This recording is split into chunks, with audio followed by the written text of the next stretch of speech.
Hello friends and students. So this is the part 3 of our session 10, and in this video we will learn about some points to keep in mind before delivering a presentation. आपने presentation बना ली, बहुत अच्छी बना ली, but अब उसको deliver करना है। तो डिलीवर करने से पहले कुछ पॉइंट्स हैं जिनको माइंड में रखना बहुत ज़रूरी है, ठीक है, जिनको फॉलो करना चाहिए। So let's have a look at them. So here you can see some points are written which needs to be keep in your mind. Okay. Before that हमने जो लास्ट सेशन किया था उसमें हमने एक ऑप्शन पढ़ा था ना, कि जिसमें अगर हमें प्रेजेंटेशन किसी दूसरे कंप्यूटर पर रन करना है तो उसके लिए एक ऑप्शन यूज़ करते हैं, ठीक है। तो उसमें एक ऑप्शन आया था कि जो हम उस फाइल को किसी सीडी में ट्रांसफ़र कर सकते हैं अपनी फाइल को with all the other important files which are required for which are required to run the slideshow successfully. Okay, so वो जो ऑप्शन था जब हम सीडी में डेटा को राइट करते हैं, तो एक तो आपको ये ध्यान रखना है, एक्चुअली सीडी में जब भी आप कोई डेटा राइट करते हो, सीडी के अंदर डेटा को ट्रांसफ़र करते हो, उस प्रोसेस को हम बोलते हैं बर्निंग ऑफ सीडी या सीडी बर्निंग, ठीक है। उसको बर्निंग प्रोसेस बोला जाता है। एक्चुअली क्यों बोला जाता है, जो सीडी और डीवीडी होते हैं ना उसमें डेटा राइट करने को हम बर्निंग बोलते हैं। वैसे तो बर्निंग का मतलब क्या होता है, जलाना। एक्चुअली क्या होता है, इसमें जो डेटा होता है वो लेज़र लाइट की हेल्प से राइट किया जाता है। जो लेज़र लाइट होती है वो सीडी और डीवीडी के बहुत छोटे छोटे पॉइंट्स को बर्न कर देती है। वो बर्न किए हुए पॉइंट ही डेटा होते हैं। ओके, इसीलिए इस प्रोसेस को हम क्या बोलते हैं, बर्निंग। तो एक चीज़ ये ध्यान रखनी है कि जो पावर पॉइंट में आप डायरेक्ट सीडी में तो डेटा को ट्रांसफ़र कर सकते हो अगर आपके पास सीडी प्लेयर है, ओके, बट डीवीडी में उस डेटा को ट्रांसफ़र करने के लिए कोई डायरेक्ट ऑप्शन नहीं होता है। तो डीवीडी में अगर आपको ट्रांसफ़र करना है, पहले आपको ऐसे जो सीडी वाला जो स्टेप मैंने उसका बताया था, आपको पिछले वीडियोस में बताया था, तो आपको सीडी में डेटा को राइट करने वाला ऑप्शन करना पड़ेगा, यूज़ करना पड़ेगा, और फिर कोई दूसरा सॉफ्टवेयर यूज़ करके जैसे सीडी और डीवीडी बर्निंग के सॉफ्टवेयर आते हैं, फिर एक सीडी से आप दूसरी डीवीडी में उसको ट्रांसफ़र कर सकते हो, ठीक है। तो या कुछ सॉफ्टवेयर आते हैं जैसे आप उस सीडी में बर्न करने की बजाय एक इमेज बन जाती है उसी की सीडी की, ठीक है। वो इमेज पहले अपने कंप्यूटर में बना के रख लो, वो हार्ड डिस्क में सेव हो जाते हैं, फिर उस इमेज को किसी डीवीडी में ट्रांसफ़र किया जा सकता है उन्हीं सॉफ्टवेयर की हेल्प से। जैसे एक नैरो सॉफ्टवेयर आता है NERO, तो ये सीडी और डीवीडी बर्निंग के लिए ही होता है, तो उस सॉफ्टवेयर का यूज़ किया जा सकता है। या और भी बहुत सारे सॉफ्टवेयर आते हैं, कोई भी आप यूज़ कर सकते हो। तो ये पॉइंट था। ओके, चलो अब हम बात कर लेते हैं कि वो कौन से पॉइंट है जो हमें बहुत ज़्यादा फॉलो करने चाहिए, मतलब हमें माइंड में हमेशा रखने चाहिए किसी भी प्रेजेंटेशन को इफेक्टिव बनाने के लिए। सबसे पहला तो है rehearse the slide show along with the slide timing. हमने एक रिहर्स का जब भी पिछला वीडियो बनाया था उसमें मैंने आपको रिहर्स टाइमिंग वाला ऑप्शन बताया था, तो जो जिससे टाइम रिकॉर्ड हो जाता है, उससे टाइम तो रिकॉर्ड होता ही है, साथ साथ वो एक एक्चुअली वो जो ऑप्शन बनाया गया रिहर्सल करने के लिए बनाया गया है कि आप एक्चुअल में प्रेजेंटेशन को देने से पहले वो रिहर्स टाइमिंग वाला ऑप्शन पे क्लिक करके स्लाइड शो को रन कर लो, और फिर अपनी पूरी प्रेजेंटेशन को बिल्कुल वैसे ही बोलो जैसे आपको रियल में देनी है। तो उससे क्या होगा, आप जब बोलते रहोगे वो टाइम रिकॉर्ड होता रहेगा, तो फास्ट लास्ट में जब आप प्रेजेंटेशन को ख़त्म करोगे तो उसमें टोटल टाइम आ जाता है कि आप इस प्रेजेंटेशन में कितना टाइम लगा, ठीक है।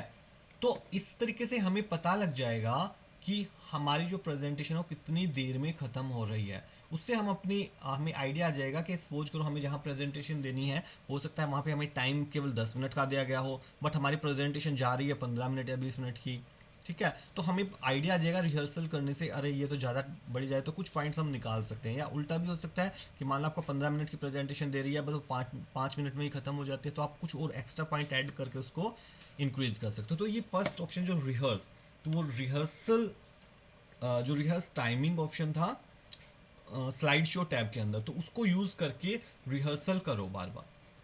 Second is print handouts. अब ये हैंडआउट्स क्या होते हैं, सबसे पहले तो हैंडआउट्स होते हैं जो स्लाइड्स होती हैं आपकी, उन स्लाइड्स का जब हम प्रिंट आउट ले लेते हैं तो उनको क्या बोलते हैं, हैंडआउट्स।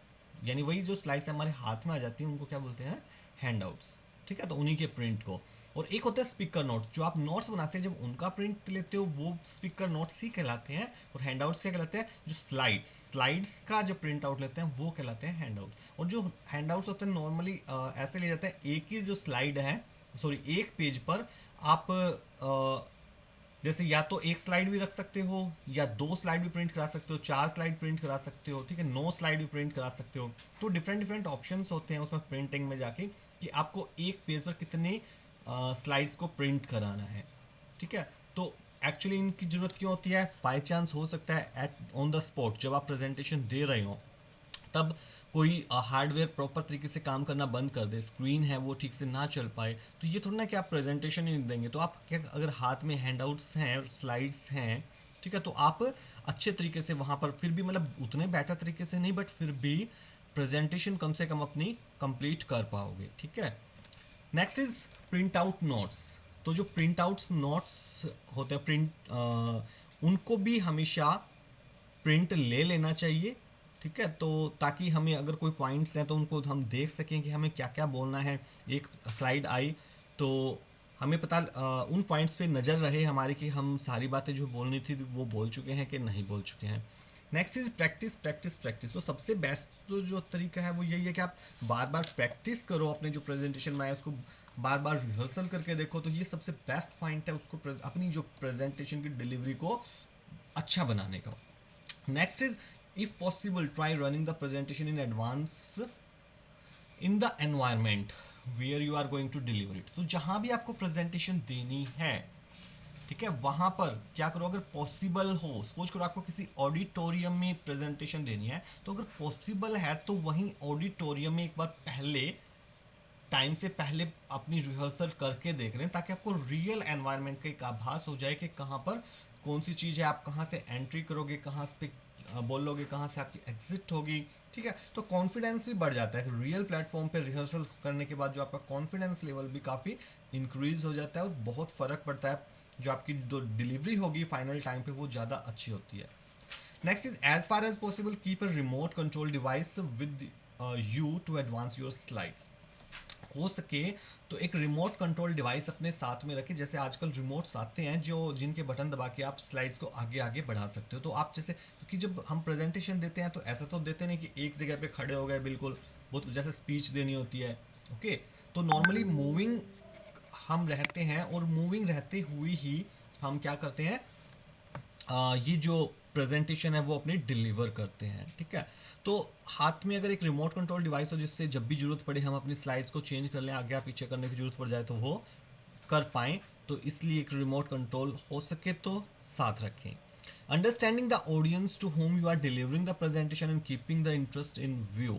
आपने पहले ही ये समझ के रखना है कि आपकी जो ऑडियंस है वो किस टाइप की होने वाली है, उसी के अकॉर्डिंग आपने अपनी प्रेजेंटेशन को तैयार करना है, पॉइंट्स वैसे ही रखने हैं। आपको पहले से पता होना चाहिए कि एक तो जैसे अगर आप बहुत पढ़ी लिखी ऑडियंस है, शहर की ऑडियंस है, उसके सामने शायद अगर आपको देना है तो different points I think better रहेंगे।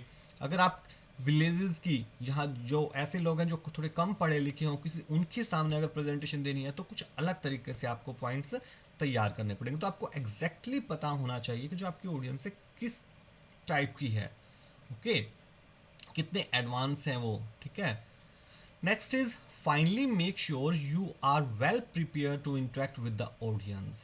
मेक श्योर कर ले कि आप ऑडियंस के सामने इंटरेक्ट करने के लिए बिल्कुल तैयार हैं। और इसका एक जो बेस्ट तरीका होता है, सबसे बेस्ट तरीका है जो रिहर्सल का, जब आप प्रिपरेशन कर रहे होते हैं तो अपने माइंड में ही बार बार ये सोच के प्रिपरेशन करें, जैसे आपने माइंड में उसको बोल बोल के देखें प्रेजेंटेशन, जैसे एक बार आपने रन कर ली कंप्यूटर पे तो कर ली, बट उसके बाद जैसे आप सिर्फ माइंड में सोच रहे हैं कि आप ऑडियंस के सामने खड़े हैं और वहाँ पे बोल रहे हैं उनके सामने, तो थिंकिंग में अपनी थॉट्स में प्रेजेंटेशन को जब देखेंगे तो आपकी प्रेजेंटेशन बहुत ही अच्छी प्रिपेयर हो जाएगी, ओके। तो ये कुछ पॉइंट्स थे जो हमें याद रखने चाहिए, माइंड में रखने चाहिए। तो इसी के साथ हमारा जो सेशन है, सेशन 10, वो भी कंप्लीट हो गया है। So meets you in some another video.